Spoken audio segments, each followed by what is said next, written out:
আসসালামু আলাইকুম। এসএসসি 27 ও 28 ব্যাচের প্রিয় শিক্ষার্থীবৃন্দ, আজকে আমি তোমাদের টাইপ স্পেশাল ক্লাসে রসায়ন ষষ্ঠ অধ্যায় থেকে দ্রবণ কি এবং এর উপর যে কি সূত্র তুমি অ্যাপ্লাই করবা, বিভিন্ন প্রশ্ন কিভাবে থাকবে, এগুলো নিয়ে একটু আলোচনা করবো, সংক্ষিপ্ত আলোচনা। আচ্ছা, দ্রবণ কি? দ্রবণ কথাটা শুনলে তোমার মাথায় যেটা আসবে সেটা হচ্ছে মিশ্রণ। দ্রবণ মানে কি? মিশ্রণ। দ্রবণকে দ্রবণটা আসলে কিসে কিসের সমষ্টি? দ্রবণ মানে হচ্ছে দ্রাবক প্লাস দ্রব, দ্রাবক প্লাস দ্রব, এটা মানে হচ্ছে কি দ্রবণ। এখন তুমি একটা সহজ উদাহরণ আসো, যেমন ধরো চিনির শরবত, চিনি আর পানি। তুমি বুঝবা দ্রাবক মানে হচ্ছে লিকুইড জাতীয় কিছুকে বোঝায়। দ্রাবক মানে কি? লিকুইড জাতীয় অর্থাৎ তরল পদার্থ কিছু যেটা বেশি পরিমাণে থাকে সেটা হচ্ছে দ্রাবক। আর চিনির শরবতে তুমি প্রচুর পরিমাণে পানি দাও, সেটা হচ্ছে কি দ্রাবক। আর পানির তুলনায় কম্পারেটিভলি তুমি চিনির পরিমাণটা কম দাও, এটা হচ্ছে কি দ্রব। অর্থাৎ তুমি এটা মনে রাখবা, যার মধ্যে ডুবে থাকে, যার মধ্যে ডুবে থাকে সেটা হচ্ছে দ্রাবক, যে ডুবে থাকে সে হচ্ছে দ্রব। আর দ্রাবক আর দ্রব এই দুটো সমন্বয় হয় দ্রবণ। দ্রবণ হচ্ছে সাধারণত তিন ধরনের, একটা হচ্ছে অসম্পৃক্ত, একটা হচ্ছে সম্পৃক্ত, আর একটা হচ্ছে অতিপৃক্ত। সম্পৃক্ত মানে কি? ধরো তুমি চিনি শরবত বানাইছো, যতটুকু হওয়া উচিত মিষ্টিটা সেম পরিমাণ, ওই পরিমাণ তুমি দিছো, মানে যতটুকু প্রয়োজন আসলে, সেটা হচ্ছে সম্পৃক্ত। যদি তুমি চিনি খানিকটা কম দাও সেটা হচ্ছে কি ঠিক মতো এটা মিষ্টি হয় না শরবতটা, এটা হচ্ছে অসম্পৃক্ত। আর যদি অতিরিক্ত চিনি দিয়ে দাও সেটা হচ্ছে কি অতিরিক্ত, অর্থাৎ নিচে তলানি হিসেবে জমা পড়বে। ঠিক আছে? আচ্ছা, এই দ্রবণ বুঝতে গেলে বা দ্রবণের অঙ্ক করতে গেলে তোমার একটু মোলারিটি বা ঘনমাত্রা বুঝতে হবে। হ্যাঁ, এখন ঘনমাত্রাটা কি? ঘনমাত্রা হচ্ছে, তোমাকে যদি সহজ একটা উদাহরণ বলি, যেমন ধরো দুইটা সেম আয়তনের পাত্র নিলা তুমি, সেখানে পানির পরিমাণও সেম নিলা। এখন কিছু একটাতে পাত্রতে ডাল কম দিলা, পাত্র বিতে ডাল বেশি দিয়েছে। এখন যদি তুমি রান্না করো, কোন ডালটা ঘন হবে? সহজেই বুঝতেছো, সবচেয়ে সহজ উদাহরণ, যেহেতু ডাল বেশি দিয়েছে এটা ঘন হবে। অর্থাৎ যেটাতে তুমি ডালের পরিমাণটা বেশি দিছো, ডালটা হচ্ছে দ্রব, আর পানিটা হচ্ছে কি দ্রাবক। যেটা ডাল বেশি তো সেটা কি ঘনমাত্রা বেশি, তার মানে তার ঘনত্ব বেশি। আর যেটা ডাল কম দিচ্ছে সেটা কি পাতলা হবে বা কম্পারেটিভলি ঘনমাত্রাটা কম হবে। এই দ্রবণের ক্ষেত্রে ঘনমাত্রাটা কি? দেখো, ঘনমাত্রা নির্ণয়ের অনেকগুলো মাধ্যম আছে বা সিস্টেম আছে বলতে পারো তুমি।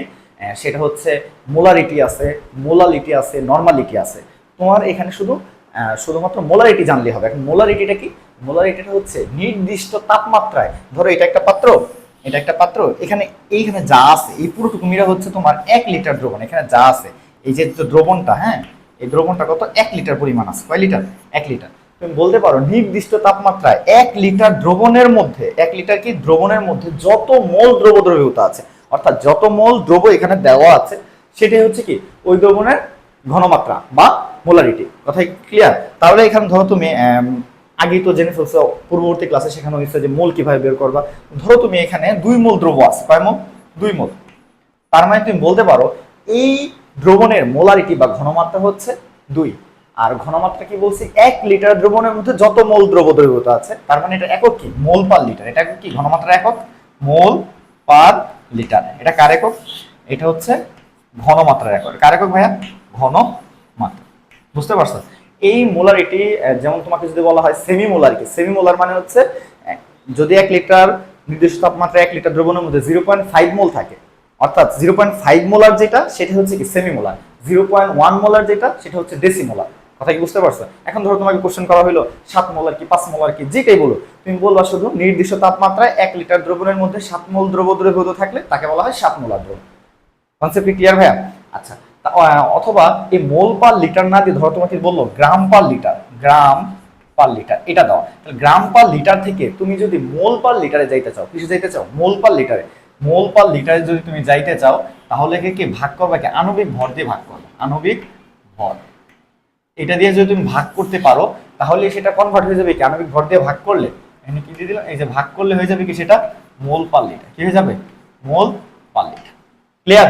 আচ্ছা, তাহলে এই তোমার দ্রবণ রিলেটেড যে প্রশ্নগুলো আসে ওটাকে তুমি কোন সূত্রে সলভ করে? এটা একটা সূত্র আছে, সেটা হচ্ছে W ইকুয়াল টু হচ্ছে SVM ডিভাইড বাই 1000। এখন তুমি অনেক জায়গায় খেয়াল করো, গাইড অঙ্ক করতে গেছো দেখবে 1000 নাই, তখন তোমার কনফিউশন লাগে। W ইকুয়াল টু তুমি লেখা দেখো গাইডে লেখা আছে SVM। এখন 1000টা কখন দিবা কখন দিবা না? যদি তুমি এই যে আয়তন, এই ভিটা কি আয়তন না, এটাকে তুমি যদি মিলিলিটার, মিলিলিটার বাংলায় লিখে তাহলে, বা ml লিখলে হয়তো। আচ্ছা, এই মিলিলিটার তুমি যদি এটাকে মিলিলিটার এককে রাখো, কি এককে ভাইয়া? মিলিলিটার এককে, তাহলে এটাকে 1000 দিয়ে ভাগ করো, তাহলে লিটার একক কনভার্ট হয়ে যাবে। বুঝতে পারছো কথাটা? যদি মিলিলিটার এককে রাখো তাহলে 1000 দিয়ে ভাগ করবা। যদি তুমি এটাকে লিটার এককে রেখে দাও। কোন এককে? লিটার। তাহলে তোমার আর 1000 দিয়ে ভাগ করার প্রয়োজন নেই। বুঝতে পারছো? এই ডাব্লুটা কি? এই ডাব্লুটা হচ্ছে গ্রাম এককে দ্রব্যের ভর। এই ডাব্লুটা কি ভাইয়া? গ্রাম এককে দ্রব্যের ভর।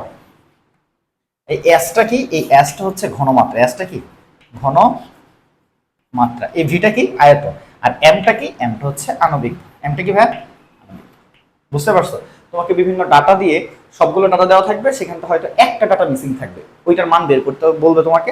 দেন তুমি W equal to SVM divided by 1000 এই সূত্র দিয়ে অঙ্কটা করে ফেলতে পারবে।